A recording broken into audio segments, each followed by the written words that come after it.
All righty. Hello, everybody.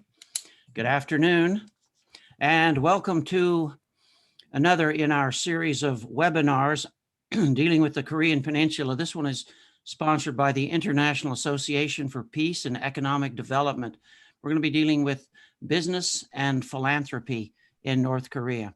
Our moderator today is Dr. Michael Jenkins, president of Universal Peace Federation, North America, and president of the Washington Times Foundation. Also chairman of Washington Times Holdings, the company that owns the Washington Times. Former director of Northeast Asia Peace Initiative, Middle East Asia Peace Initiative, and a longtime worker in the area of conflict management and these types of conferences. Please welcome Dr. Michael Jenkins. Dr. Jenkins. Thank you, Larry, and thank you to all of our audience, as well as our distinguished panelists today. We're going to have a special webinar that is a series of webinars that will come on every Tuesday of every week with a particular focus on Korea. We're focusing on the possibilities of the reunification of Korea in a peaceful way, the alliance of America, Japan, and South Korea, and also acknowledging the relationship with Russia, China, and North Korea. We're looking today at the possibilities of economic engagement for the future with North Korea, and also philanthropic business developments that have occurred around the world. Last year in February, we had the World Summit, and the World Summit was a gathering of people from 172 nations, over 5,000 distinguished scholars, business people, as well as parliamentarians and even heads of state came together at that time. We had one particular participant that was very special, and we're going to play his message for you today. That's Mr. Jim Rogers of Beeland Properties, Beeland Interests. He's an investor that's well known throughout the investment world, and he also sees Korea as a very special place in terms of the ability to develop investment and to also develop possibilities for peace. He thinks North Korea is going to be the greatest frontier. Let's listen. I'm especially Mr. delighted James to be Rogers. here on the Korean Peninsula. You know, every male alive on the Korean Peninsula today has spent his whole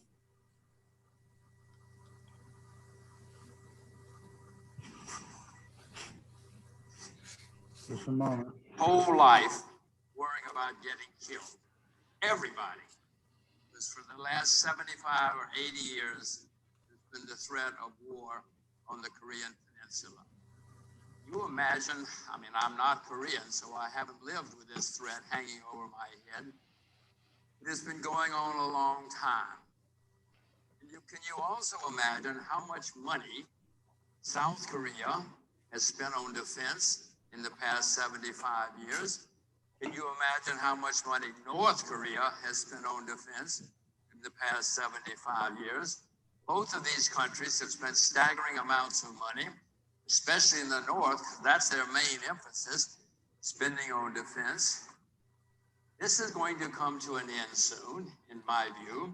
And once the North stops spending so much money on defense and the South stops spending so much money on defense, there's going to be a huge pool of capital which can go to develop the North and the South. They're huge potential assets on the entire Korean Peninsula. So this is going to happen soon, at least in my view, because there's a different mindset in the South and in the North. Russia's in favor of this, China's in favor of this, North Korea's in favor of it, South Korea's in favor of it. You all know President Moon would like to solve this problem. Some of us are subject to censorship, but the President Kim in the North has made many speeches saying that he wants to do for North Korea what Deng Xiaoping did South Korea, what Deng Xiaoping did China, and you all know what happened in China when they opened up, and we had huge potential development. That's coming. Hanbando, Korean Peninsula, is soon going to be the single most exciting place in the world. Once the 38th parallel open, you will see huge amounts of capital come to the Korean Peninsula. In the South, they have capital. They know how to manufacture and develop economies. In the North, they have huge amounts of cheap, educated, disciplined labor. They also have lots of natural resources. You know, as recently as 1970, North Korea was richer than South Korea. Well, communism and the Kims can ruin anything, and they ruined North Korea.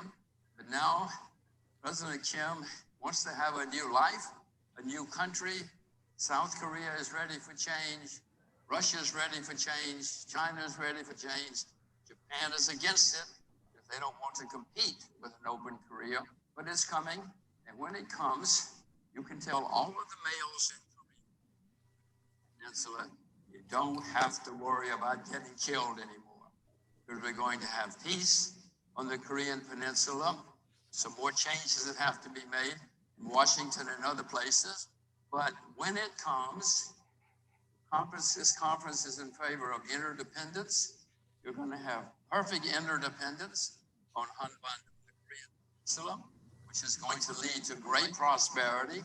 I want to say again, the single most exciting place in the world is going to be the Korean Peninsula once the 38th parallel is open. In my view, that's coming. There is new thinking in this part of the world. Not enough yet, but it's coming. And when it comes, once you have prosperity and peace in Northeastern Asia, including Japan, it's going to lead to a lot more interdependence. You know, right now there's a huge movement afoot to build a tunnel from Japan to Korea. Can you imagine one day you can get in your car in Tokyo, drive to London? Get in your car in Tokyo and drive to London. People like me who are a little nuts and love adventure are going to do that.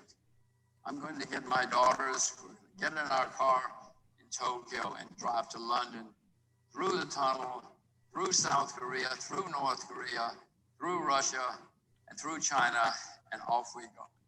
So there is a huge change coming. It's in process. It's not here completely yet because some more thinking has to change. Thank you. But please, I hope that everybody here, if we can solve the problem of Northeast Asia, solve the problem of peace in Northeast Asia, which can be solved on the Korean Peninsula and Japan and Russia and China, this will be an unbelievably exciting place with lots of prosperity, lots of interdependence. And once you have prosperity and interdependence, you will have universal values. Everybody can sing and dance and dine and drink together and no longer worry about shooting each other and killing each other.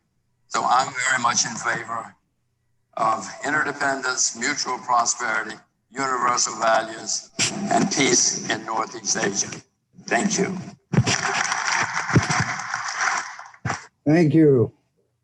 Thank you, Mr. James Rogers. That World Summit was a profound experience. It occurred right before the coronavirus took hold, and not one person out of the 5,000 delegates were infected with the virus, but many of the presenters here today were actually at that conference.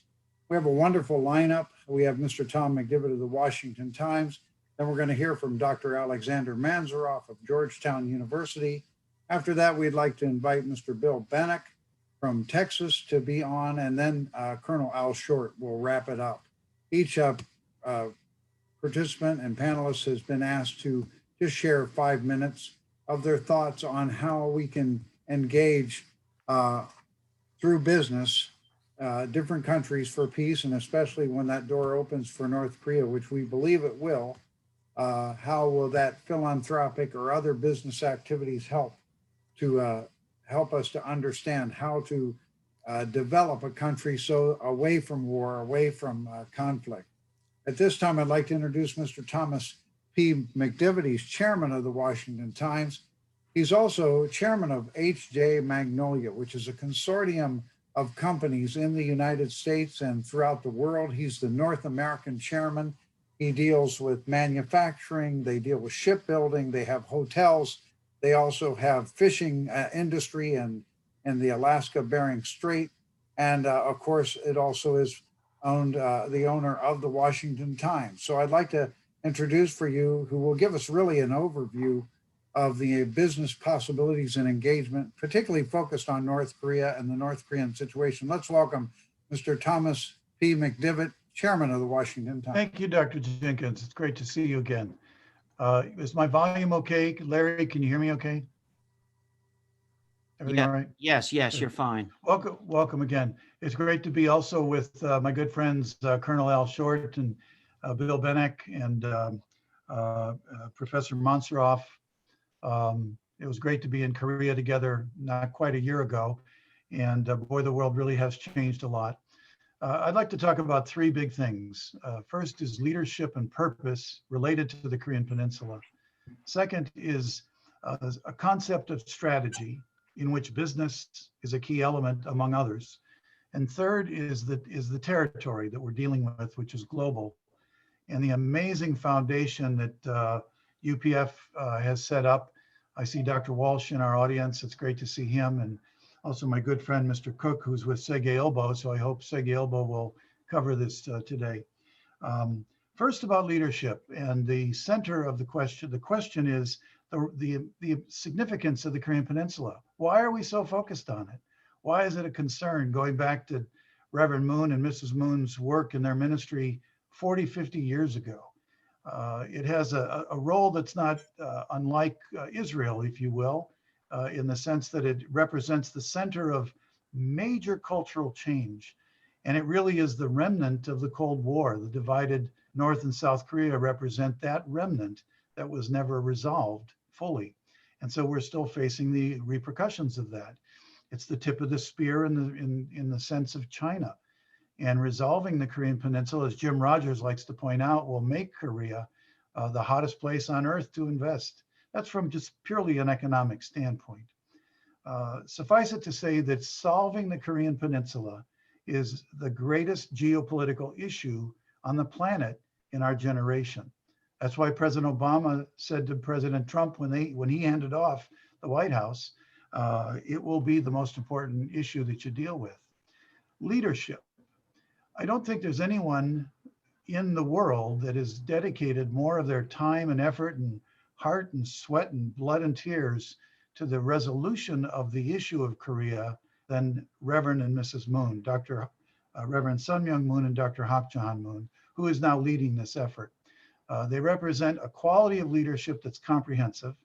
It deals with the ideological aspect, the spiritual aspect, certainly humanitarian, cultural, political, and of course, economic. For decades, the movement has put together hotels and a car factory and all kinds of humanitarian efforts. We don't have time to go into it today, but there's an amazing track record, and that story gradually is going to be told. This year is important. 2021 will be the 30th year anniversary of the time when Reverend and Mrs. Moon went to Pyongyang and spent a day with Kim Il-sung. And they testified to him, they shared with them, they attempted to educate and connect. And that was a very momentous day in history. That'll be in December of this year.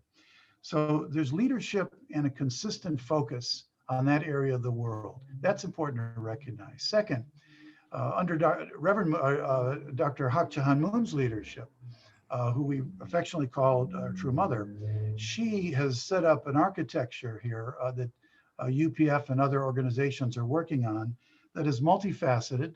It touches the business area, the media, the political, the heads of state, the religious, the academic, the social area, the youth, the cultural, etc. And we're focusing today on the business side, the economic side. Obviously, unless the sanctions issue changes, there's limits to what can happen in the business area. But the important role that I think IAD can play, Dr. Jenkins, and for Dr. Walsh, is is that we paint the picture through research and through experts like we have on this panel of what a unified Korea would mean. Let's play out what Jim Rogers is talking about.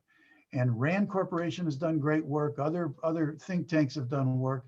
That content has to come to the surface. And in my view, we need to paint that picture over and over again of what a united Korea would look like economically, what it would mean for the people in the North. And finally, in terms of the battle space, it's the whole world that's involved. The international community is vital to mobilize. And I believe that through IAD and IAPP, all the other associations of UPF, plus the sister organizations of Women's Fed and all the other things that we are doing, along with many other partners, can create an environment in the world, even given the COVID situation and the transition that's going on in America and the polarization. Given all of that, we can paint the picture and lead the effort to mount international opinion in support of peace and reconciliation for the sake of a special type of peninsula called Heavenly Unified Korea, or in short, United Korea. Appreciate everybody's involvement here. This is a series of things that are going to go on, a whole of movement approach that will be consistent, and we look forward to working with everybody, especially to develop the economic factors here. Thanks, Dr. Jenkins, for this chance, and thanks for being together with everybody. Happy New Year, and stay safe, and God bless you. Thank you. Thank you, Chairman McDivitt, for your insights. And Mr. McDivitt has also been appointed by UPF International as the global coordinator for the International Association for Peace and Economic Development, IAED. So thank you, Tom, and we'll be coming back for some comments and answers to questions. At this time, Dr. Alexander Manzaroff is adjunct professor of security studies at the Edmund A. Walsh School of Foreign Service at Georgetown University. He is an expert on Korean issues. As he speaks Korean, he studied at Kim Il-sung University in North Korea, also went on to Columbia for his doctorate. He's an outstanding scholar, highly respected in all the academic fields among the Korean experts, and a great American and leader for understanding how to bring peace in Northeast Asia. So at this time, I'd like to welcome Dr. Alexander Manzaroff. Thank you, Michael. Really appreciate it. Good afternoon, everybody in the Zoom universe out there. It's a real pleasure to address this distinguished audience. Let me first say, express my gratitude to the organizers, Michael, Larry, Tom, for the superb job you are doing putting together these webinars. Especially what I appreciate about this particular webinar is that its focus is not on sanctions. Sanctions. I mean, this narrative really is so tiring, the enforcement violations. Instead, we're going to focus on opportunities, on business opportunities, philanthropic opportunities. We're going to take the inside-out look, not just talking past North Korea or past Korean Peninsula, but to the North Korean people, essentially trying to understand what are the key priorities of that country are. And that's what my focus today is. I'll spend 5 minutes talking about some of the things the North Korean people, the North Korean leadership are worried about, especially in the economic realm. Now, let me start by saying that the hallmark of economic reality of Kim Jong-un's first 10 years, and by the way, this guy has been in charge in power for 10 years already. He is the second longest serving leader in Northeast Asia. So the hallmark of his economic policy has been stability, believe it or not. The stable foreign exchange rate, which he pegged to the US dollar and euro, the basket of currencies, the stable prices controlled by the government. Yes, stagnating income. I cannot say stable incomes, but stagnating incomes, as a result, stagnating savings, and pretty much stagnating investment because of the disproportionate kind of defense spending. So that's the first 10 years. Now, the macroeconomic stability in North Korea did not really bode well for the goals of economic growth as they were laid out 5 years ago at the 7th Party Congress in 2016. And so Kim Jong-un, honestly, and that was refreshing, 5 days ago, reported to the 8th Party Congress that basically the government failed, and this was the big word he used, failed to fulfill the targets, economic targets of the 5-year plan. This was honest. This was for the first time, unprecedented, that the supreme leader basically said, my government failed, to deliver on the promises to the people. And again, that sense of realism was quite refreshing. He listed a number of factors for that, besides the misalignment of macroeconomic stability goals and the growth objectives of the previous plan. But he also kind of blamed the pandemic, he blamed the sanctions, international sanctions, and a series of natural disasters for the failure to implement the plan objectives. Also, interestingly, in his report, he highlighted a number of human failures. He spoke about defeatism.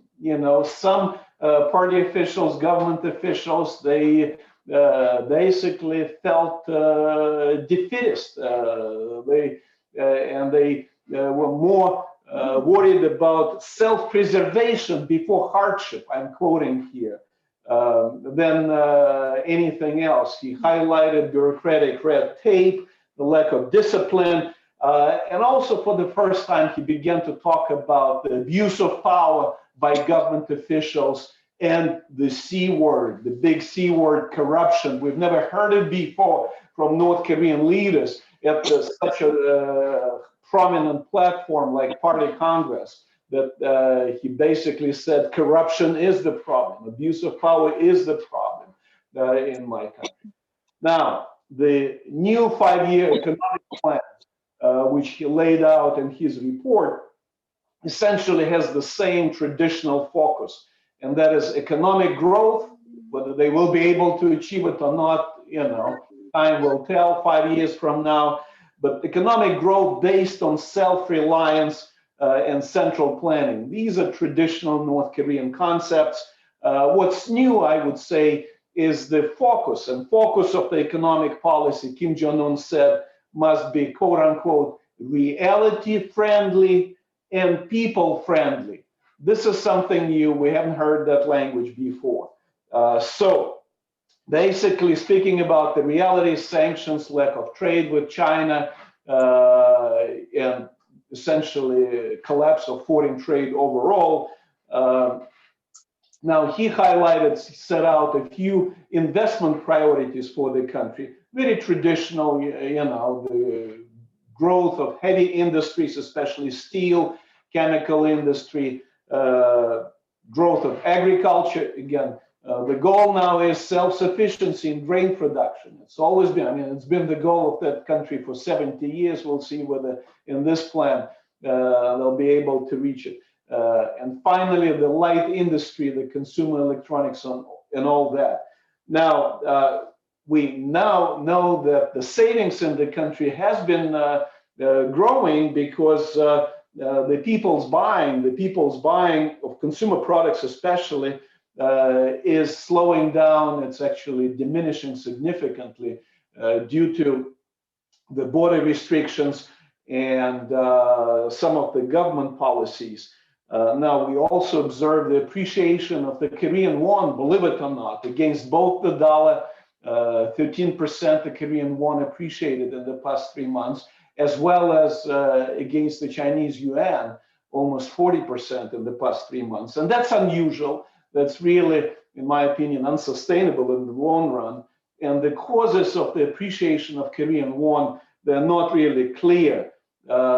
Some people believe maybe it's a result of the deliberate government policy aimed at eliminating the dollarization and yuanization of the North Korean economy. Now, self-reliance is the motto, so you can't really deliver self-reliance if you rely on other nations' currencies like dollars and yuans and euros in your domestic commerce. And of course, You know, some people say maybe that's not the case, and maybe it's just a reflexive attempt by the government to prevent financial panic, you know, especially if foreign trade falls almost to zero as a result of the border closures during the pandemic time. Now, the risk is obvious. The risk is that once the border opens up, and that day will come, believe it or not, like there is always sunrise after sunset, you know, the North Korean-Chinese border will reopen, and all these trade and foreign exchange restrictions, once they're eased, then some speculate that the panic buying of foreign exchange may follow, as it did in 2009, and that could actually cause the won to collapse and bring on hyperinflation, and would undermine the price stability, the foreign exchange stability, and basically put in jeopardy the implementation of the new 5-year economic plan. Now, basically, Kim talked about a couple of keys to the economic success, and it's very interesting that you know, he basically indicated that the government might begin a move away from enforcing macroeconomic stability through more aggressive monetary policy, but also he focused on the importance of the human factor. Loyalty to the party cause, to the revolutionary cause is the key. Revolutionary zeal is important, he said, also strict discipline. And finally, yet again, he confirmed the value the North Korean leadership places on what I call techno-fetishism, when they believe essentially that science and technology innovation is the key to the socioeconomic development. Now, the bottom line is I still see a lot of, I taste a lot of old wine in the newly branded bottles. So, you know, whether that old wine, you know, will be good enough to some states, you know, time will tell. But at least I'm encouraged by the fact that instead of talking about sanctions, this platform, this webinar, the International Association for Economic Development and, you know, with the Washington Times leadership, now we have the opportunity to take a look from the inside out and see what we can do, you know, to basically work together, not against, you know, Pyongyang, but work together with the North Koreans to improve the lives of the North Korean people in the Korean Peninsula as a whole. Thank you very much for your attention, and I'm looking forward to our interesting discussion. And again, Happy New Year to everybody. Stay healthy and safe. Thank you, Dr. Manzarov. Always your insights are timely and also well-informed as you study the current situation in North Korea and have been a key advisor for basically all parties working on bringing peace between North and South Korea. We've asked a very special person named Mr. Bill Bennick, who is a president of Pathway India, as a founder of a nonprofit that is engaged in education and physical and mental rehabilitation of the disadvantaged Indian youth and adults. He is also one of the top executives of a major multi-billion-dollar company, Kinko's, that was merged with Federal Express. And then he also found his calling also not only in philanthropic work, but also he's heading up the Dallas-Fort Worth Alliance for Religious Freedom. We're really happy to have him here. He's a man of you know, very strong love for humanity. He also has 9 children and 23 grandchildren. So a good portion of humanity is right in his own family. We'd like to welcome Mr. Bill Bennick. Thank you very much. I really appreciate it, Michael, and I appreciate being here at all with this august group of speakers. What I wanted to do was just take a couple of minutes and talk about philanthropy in Asia. And the idea is that this leads to acceptance by governments and to peace. I've been involved with Pathway in South India for over 30 years. During that time, we have served more than 40,000 handicapped and indigent children. And I'd like to talk a little bit about how that has worked for us in India. First of all, I'd like to talk about the importance of leaders. We had a visionary man and his wife who founded this organization in 1974 through taking street children into their medical practice to sleep at night.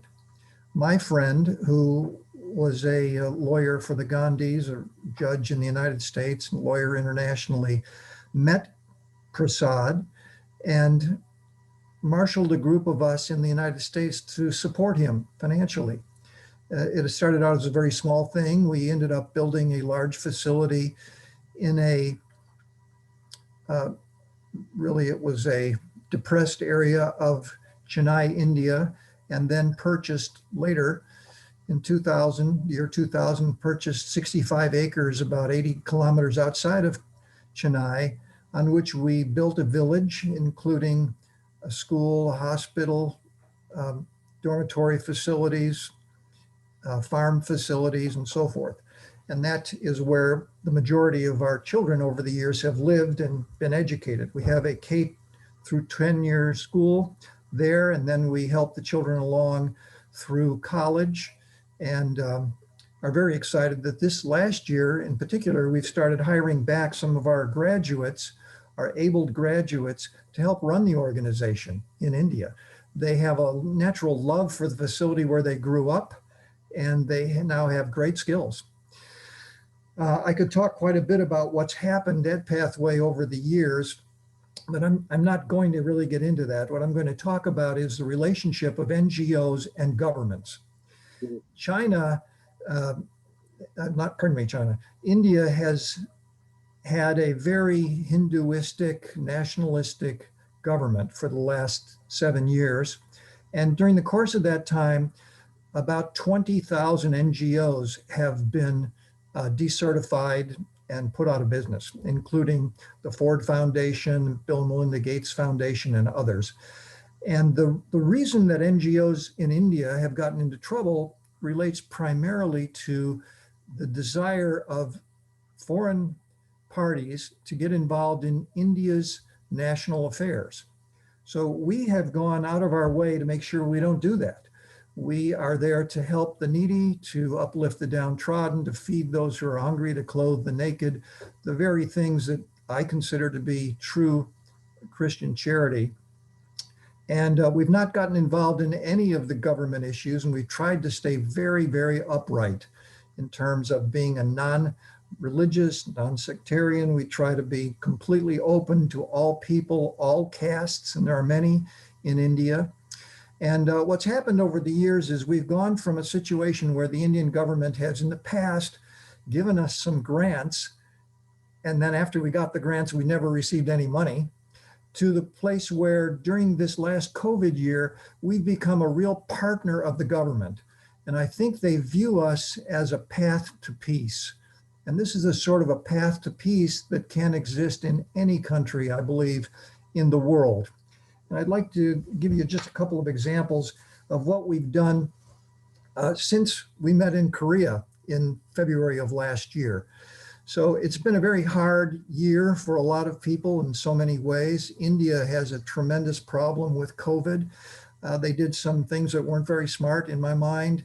They shut down the transportation system internally, stranding hundreds of thousands or millions of migrant workers who ended up having to walk their way back home to situations where they could not quarantine.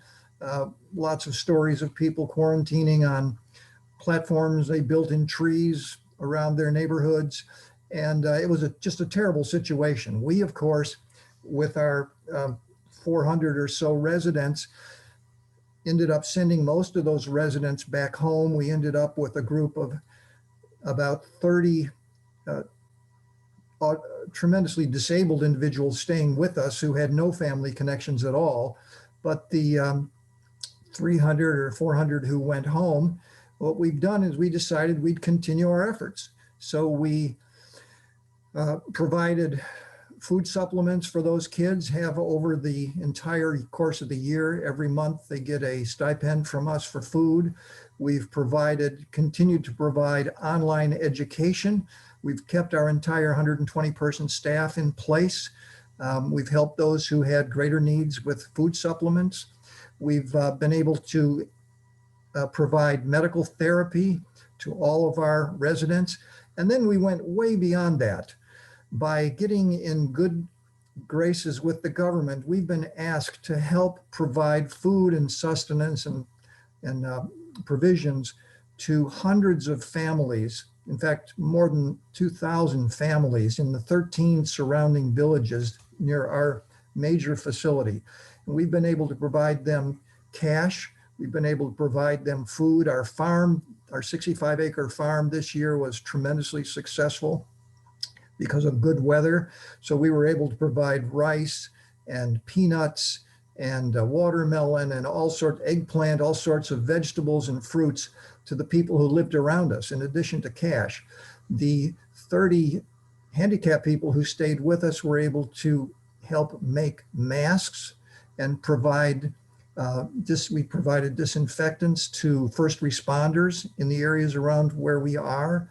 We have been able to continue to provide medical outreach, both via video as well as via we have 8 professionals who work for us, 4 doctors and 4 nurses.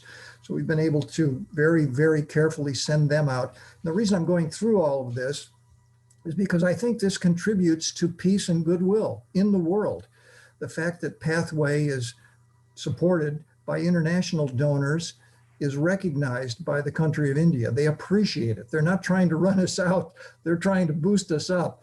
And so that's been a huge benefit for us. And I think it's reflected a little bit in a couple of the awards. And I could go through quite a list here, but maybe the most significant award that was acquired by Pathway this past year is an award by the state government, which is called the COVID Warrior of Tamil Nadu. So we're considered a COVID warrior now, which is not a title we've been looking for particularly, but we're glad to have. That's in addition to being considered by the president of India last year. Our chairman in India was awarded the best social worker in the state of India. So those are significant things. But I think this last award, COVID Warrior for the state of Tamil Nadu, probably tops them all. So I'll end with that, and I'll just make the comment that as we seek to do good in the world, people of all stripes, people of all politics, people of all sorts will recognize that we can help them. We can help provide peace. In fact, one of the awards we received last year in 2019 was our chairman there, Chandra Prasad, received the award of a doctoral degree for social work and contributing, and was recognized as a peace builder. So this is what we want to do. We want to help people, we want to uplift the downtrodden, and we want to bring peace to the areas in which we work. So that's a summary of my story. Excellent presentation, Bill. We really thank you. We're excited about your engagement also. When the border opens up between North and South Korea, that will be the time when NGOs can really do a tremendous work. There's already been many decades of work with NGOs and others when the border was open for some kind of exchange. Also, there was the Kaesong Industrial Complex, a massive industrial development between South Korea and North Korea, in which 53,000 DPRK workers worked, making 90 million a year. All the money went to the state, but the point was it was really an economic development. And unfortunately, because of the politics, it didn't continue. It can be restarted, but always it comes down to being able to understand how to get a vision for the future. Ambassador Christopher Hill, who is also part of our UPF advisory group, also mentioned that one of the most important things for North Korea and China is they have to have a vision of what a free and stable North Korea will be like in relationship with South Korea. And then what would a unified North and South Korea look like? Will it just automatically become allied with one side or the other, or what will happen? Painting that vision is so important. So it comes back to the relationships and the diplomacy. For that, we'd like to turn to Colonel Albert Short, who also is a managing partner of Global Resources Network. He's done a lot of work in development and intelligence and worked with international agencies, foreign governments, and NGOs and the private sector. His expertise includes defense and also national level planning and accountability measures and effective technology transfer. We really want to welcome him. He is also one that spoke at our International Association for Peace and Economic Development program in Korea last February. Let's welcome Colonel Alfred Short. Michael, thank you for that introduction, and I'm mindful of the time, so I'll try to keep my comments fairly brief and so that we have some time for Q&A. The previous discussion really has sort of set the stage, and my brief comments will address possibilities for business economic development associated with either reunification or an opening of the border or whatever lies ahead. But I think we all recognize the near-term possibilities for reunification are rather remote. But having said that, looking at it from a business angle, any business endeavor with interest in the North, and for that matter, as just pointed out, NGOs, ought to have a plan to engage with the North in the event of an opening, whether that's reunification or simply an opening of the border or whatever. What does that entail? Well, short-term, long-term planning. And from the standpoint of business activity, the first thing is, of course, commitment. Recognize this is a long-term endeavor. And second, you're going to have partners. Partners mean relationships that have to be established now so that you're in a place if the fortuitous situation arises where there's something in the North you can exploit, you've got that partner. Now, from my point of view, the ideal partner is a Republic of Korea company that has deep pockets and ideally current connections in the North. You got to recognize in any business relationship, it doesn't happen overnight. So start now. Build those relationships that you can exploit in the future. We've talked about the role of China. You know, this is the 500-pound gorilla. You may end up with a Chinese partner as well as a Korean partner, Japanese, or whatever. In any endeavor, a team always is preferable to a one company exercise.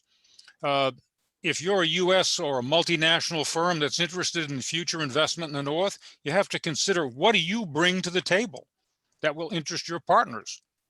Your company must have a good or service that's needed by the partners and needed by the marketplace, which is the North. If you don't, you're irrelevant. You've got to have something to bring to the table. In my view, any reunification, if it happens, is not going to be a partnership of equals. I think the South will simply overwhelm the North economically and otherwise. And that's another reason for developing ROK partners now. Do business with them, build a relationship so you're ready to move when the time comes, and they can lead you through the paths of engagement with the North. Of course, the North and the South have a lot of similarities, you know, common language, ethnicity. There's also striking differences, as was pointed out. Principally 70 years of totally diverse economic and political development. So we all know the background, but what's this impact on potential business activity in either reunited Korea or an open North? First of all, the state-run economy in the North could very well be in shambles. Their infrastructure is weak or lacking, and there's going to be no quick fix. Again, it gets back to having an ROK partner that'll help you navigate this landscape, however it evolves, whether that's a failure of the government in the North or whether they open. You're going to need somebody to lead you down the way. And it's a decade-long process of adjustment, at least. Look at the example of East Germany and former East Bloc countries. They're still adjusting, and it's a generation. What's the attraction in the North? Okay, you hear about cheap labor. Yes, labor is available, But you have to look at the composition of that labor force. It's predominantly rural, education levels are low, and there's reportedly significant malnutrition and health issues. Admittedly, there is a top layer, thin, of well-educated elites who have developed nuclear weapons, and they're damn good at hacking. But the bulk is not of that ilk. I think that the attraction of cheap labor is a bit of a myth, especially for mass production activities. With artificial intelligence and robotics coming to the fore, the percentage of labor in any finished product, industrial product, is steadily diminishing. So the attraction of cheap labor alone, I feel, is not a reason to locate an endeavor in the North. There has to be more than just, quote, cheap labor. Also, most investment discussions on the North reference the hydro potential, its extractive industries, the need for critical infrastructure, cheap labor. Recognize there's also a significant consumer products void in the North. Assuming that it starts to prosper, there'll be a huge demand for consumer products of all types. And again, partnering with a South Korean ROK firm can get you into that market. As Bo just pointed out, when we address activities associated with opening or reunification, don't overlook the role of the NGOs, even in a business context. This is the soft side of reunification or engagement. We tend to focus on the heavy stuff, the infrastructure, physical plant and equipment. But there's a huge need for social, economic, educational, health, good governance, you name it. And remember, the North is, has experienced 70 years of basically state central control, as was just illustrated by their recent republishing of the 5-year plan. So anyway, the requirement to adapt two very dissimilar political and economic cultures is going to have a huge challenge, and NGOs can play a major role in that process. Also, not to be overlooked is the role of churches, and this was alluded to before, in social, educational, health, political development, because in the ROK, there are many powerful churches with members who are offspring of refugees from the North, and that can be leveraged not only in the social development and religious development engagement side, but also in business development. In conclusion, reunification with the North will offer benefits. First of all, of course, to ROK companies, but also to multinationals who are willing to plan ahead, take some risks, and potentially reap the benefits of a revitalized North. Now, we're limited on time, and these are just some sort of random thoughts on the challenges and possibilities for business and economic development in the North. There are a lot of other aspects that we can investigate, and I look forward to a very robust question and answer period. Thank you very much. Thank you, Colonel Short. Excellent, excellent presentation. And to all of our panelists, we'd like to let, and our audience too, we'd like to let you know that there is an expert working group now developing in North America focused on advising and developing the opening of North and South Korea. And that's actually in partnership with Dr. Walsh and UPF International.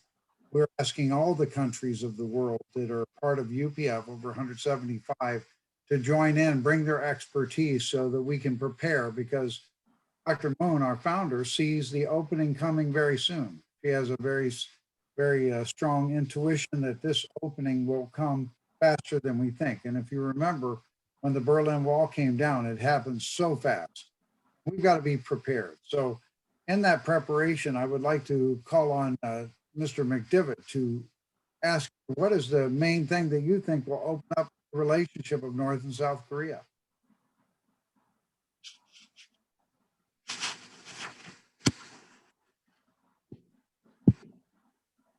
Mike. Microphone. My apologies. I think the main thing is a combination of heaven and earth. I think it's going to take a bit of a transcendent phenomenon that occurs, a sea change in the mindset of the people of the North, especially its leadership and the core group around Kim Jong-un. But I also think that it's going to take the synergy of an international effort of all the relevant allied countries who want to see freedom and peace and prosperity. I think it also is going to take an incredibly important role of the United States to be strong and to be an elder brother to the other countries, if you will. I think the UN plays a key role. So in short, one word that comes to my mind is an enlightened synergy that's focused on bringing about the lasting change that's necessary. It's going to take a number of years, I think, but I do think you're right. I think a shift could occur quickly and we need to be prepared. One thing we've found with our dialogue on this topic is that America's role is absolutely key, together with the ROK, together with other stakeholders in the region. That's why the 6-party talks developed.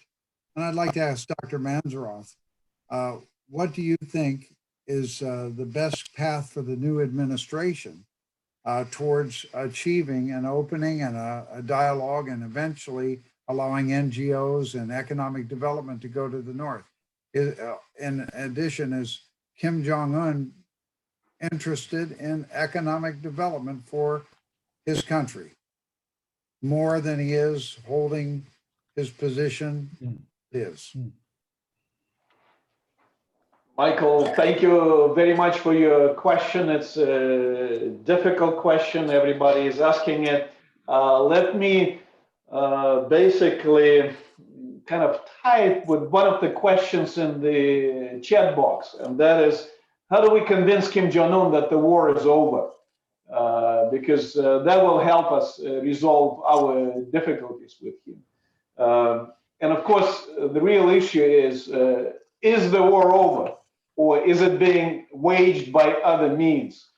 By economic means, we impose so many sanctions on North Korea, which no other country has seen.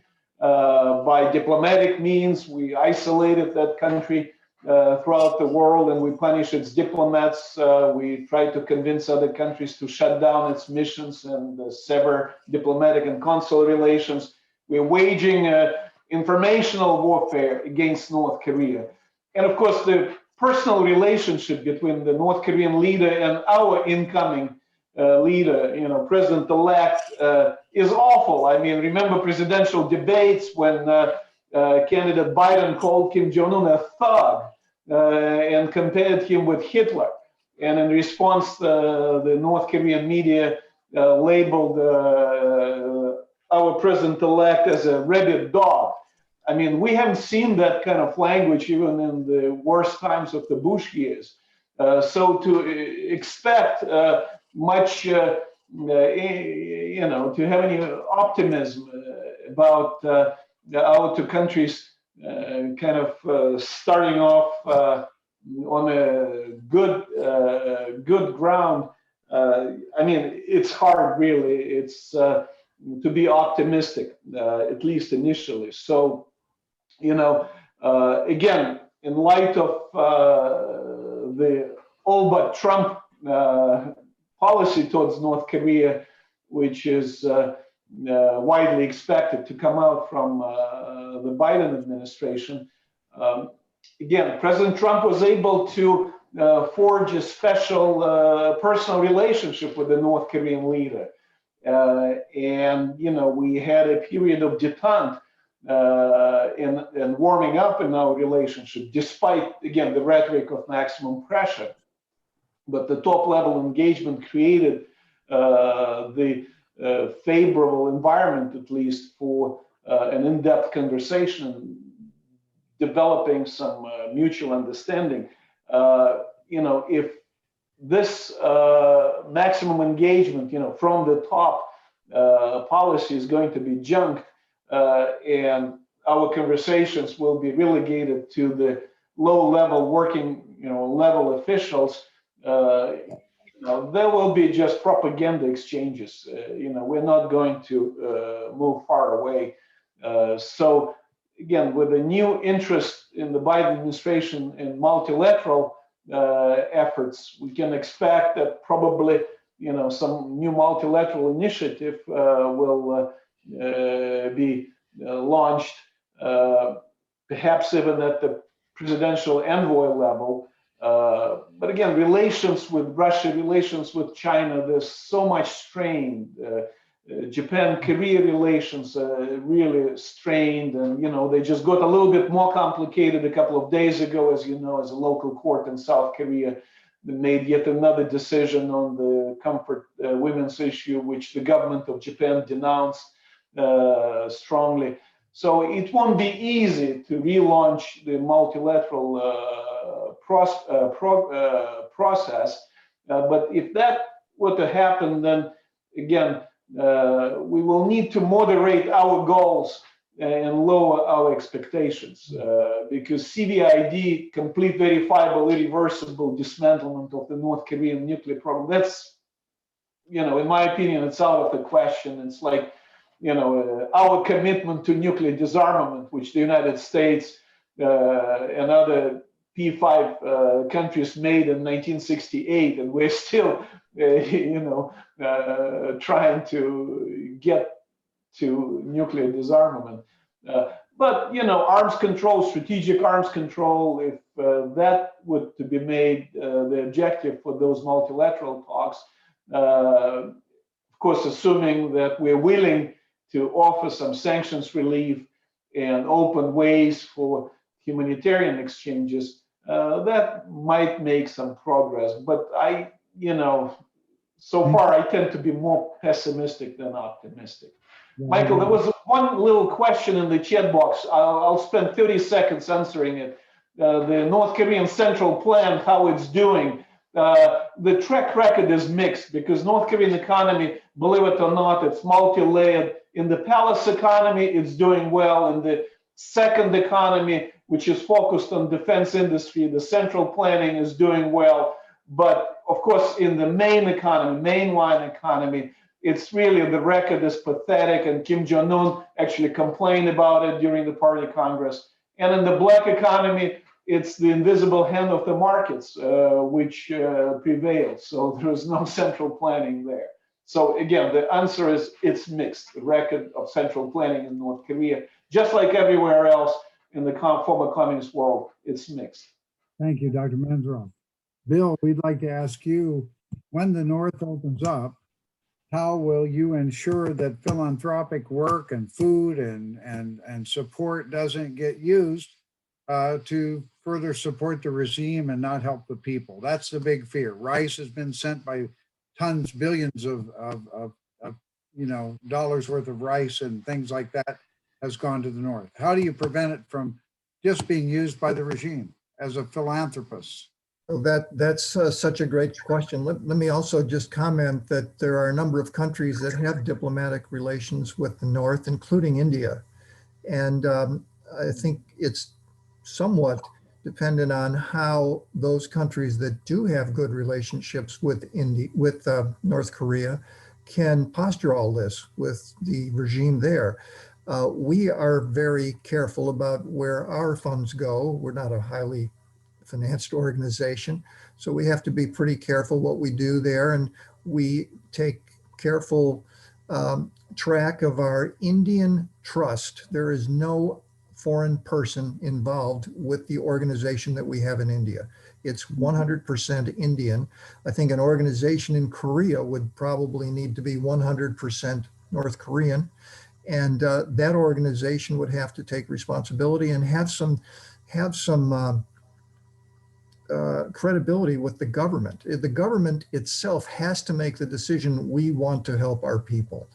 So we, as foreign supporters of an NGO, and none of our major supporters for Pathway are located in India. They're in various countries around the world, many in the United States of America, but no one supports us directly in India other than a few corporations through what's called the government requirement for a certain percentage of revenues to be given to charity. So that would be my answer. Okay. Colonel Short, what are the chances that North Korea and the border between North and South Korea will collapse like it did in East Germany? What are the chances that that would happen? What's your assessment? Can I say something? I not in my lifetime. So I'm still a young man, and my answer would be not in my lifetime. So very low. Thank you, Dr. Manzarov. Colonel Short, you're muted. Can you hear? It doesn't look like he. Colonel Short, you're muted. You want to unmute your mic and give a final word? Okay, here we go. Yep. Chairman McDivitt. Oh, Colonel Short, can you hear us? Okay. Chairman McDivitt, why is Jim Rogers so hopeful that the new frontier is going to come very soon when North Korea opens up? Why? You've spent a lot with Mr. Rogers. Help us understand why he's so, bullish on North Korea. The interesting thing that attracted Jim Rogers to the work of UPF and its affiliated organizations was the tunnel project from Japan, the undersea tunnel from Japan to Korea. That's how he first got engaged. And then he learned about the Bering Strait tunnel from Alaska to the Russian coast. And from there, he learned more about it. Of course, he's a major investor in China and lives in Singapore. So he moved to Singapore, taught his two daughters Chinese. They're kind of seen as rock stars in the culture there. And I think he simply sees the shift from an Atlantic to a Pacific culture, which is kind of parallel to our view of the Asia Pacific region being so central. I think he sees when he links it all together, a highway going through North Korea, railroads going through all the way to China and Russia into Europe. He kind of shares the same vision, I think, that our founder, that Dr. Sun Myung Moon had, and now Dr. Hak Chan Moon carries forth, of seeing what the world would look like if that one problem would be solved. Also, I think he has a deep appreciation of the Korean people, Asian people in general, but specifically of Korean people. And he can see the potential there in great ways. Thank you, Tom. One thing that Mike, could I make a comment on that? Yes. I was in Korea and I heard Jim make his presentation. His underlying assumption is that China supports reunification, and I disagree with that. I simply don't see any indication. In fact, I can see you can make a good case that they're moving in the other direction. I can't see an upside to China facilitating any sort of even accommodation, much less reunification between the North and the South. They don't want a democracy in the Yalu River. They've got a major Korean population in Manchuria. They don't want an economic powerhouse on the Korean Peninsula. And keeping the US focused on North Korea allows them to conduct mischief in other areas. So, and we have a much more militant PRC expansionist, the Belt and Roads and all the rest. Anyway, bottom line, I think his underlying premise for perhaps his optimism or over-optimism is the fact that China will acquiesce or facilitate an accommodation between the North and the South. I would dearly love to see that happen, but I just don't see it in China's national interest. Thank you. Look at what's happened in Hong Kong. Look at the threats to Taiwan presently. I'm concerned not about accommodation, but conflict in Asia in the next, with the Biden administration. Not that Biden is going to precipitate it, but I think that we're in a very perilous time with China going forward that's not related to a change in administration. It's just China's strategic goals. And I don't see how reunification or anything accommodation North and South is in their national interest. Dr. Manzarov, final comment. A period of danger ahead right now with the new administration, or do you see a period of possibility? Traditionally, when the new administration comes to town, the North Korean leadership attempts to let me say, put it, in a polite way, to train it, to make it more sensitive to the North Korean needs, be a little bit more cautious in dealing with North Koreans. So, and the way they do it is by carrying out what I call strategic demonstrations. I mean, the US government calls them provocations, like missile tests, maybe some more robust military activity in the contested waters. I call those, strategic demonstrations, kind of staking out their ground, red flags, raising red flags here and there, trying to make sure that their credibility is recognized, and we would not push them too hard. So I do expect a period of strategic demonstrations during the policy review, Korea policy review, which is going to take place in the first 6 months of probably of the Biden administration. So that's the time to be really cautious, to be really patient, and not to overreact. So, but come August, we should all go back to Korea, especially after the Tokyo Olympics, and that's my appeal to the UPF. If Tokyo Olympics is held in Tokyo, the Summer Olympics, then we must reconvene back in Seoul, for our annual summit, leadership summit. Thank you very much, Dr. Moon. And that's a good point. Actually, Dr. Moon has called for another World Summit to come this year of 2021, maybe in the fall, around November, but we will convene again, and we are looking forward to being together. Unfortunately, our time has run out. We'd love to go along further, but one thing we've learned, as Chairman McDivitt pointed out, we have to prepare. Eventually, the border between North and South Korea is going to open up, and we believe that we should be prepared for it. We saw what happened with East Germany. It was sudden, and the preparation was not as extensive, but we learn a lot from what they did, and we can prepare more. I don't think it's a futile effort to prepare NGOs and our business foundations to be able to help develop North Korea. I think Mr. Rogers is right. And Al Short said it also, is that there's a tremendous need for development in North Korea. It's going to be incredible explosion of need and development, and also China too. And again, Ambassador Christopher Hill, ambassador to Korea, said, if China can really see a picture of North and South Korea cooperating together that isn't a direct threat to them, then they could actually cooperate. And Colonel Kerr's right. They're not going to easily let go. They don't see that now. They see it only as a threat if the North moves away from them. But we've got a lot of work to do with our UPF ambassadors for peace and our work throughout the world. I want to thank Dr. Thomas Walsh, our chairman, for joining us here today. We honor you. Thank you, Tom, for supporting us and encouraging us to do these webinars focused on Korea. With that, is there any final comment from our panelists? I have one. Tom.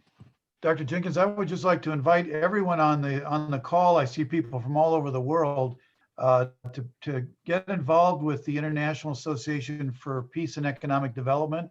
Help us build it. We're looking to, as Dr. Jenkins said, we're building this network of experts, but also we need business leaders, managers, directors, entrepreneurs, investors. So keep your eyes open. Please be connected with your UPF people in your country or your area. We'd love to have you involved and build this together for not only for the Korean issue, but for many issues. Thanks so much. Thank you, Mr. Chairman. Also, Roger Weatherall is the coordinator for USA for the IAED, and Mr. Alan Jessen is the North American coordinator. So we just want to give them a little acknowledgement. Thank you for being with us, Roger, and they help set up these webinars in the business area. It's developing very rapidly. And Bill and Al and Sasha, we want you to join our expert working group, if you would, and be advisors to help us expand this foundation. With that, I would like to say thank you very much. And to our European, we have quite a number of European and South Americans on the line. I'm surprised. This one went global. Thank you for supporting UPF. God bless and have a great day. Thank you. Thank you. Thank you. Thank you, Thank you, Dr. Jenkins. Thank you, everybody. Thank you all for attending. Bye-bye.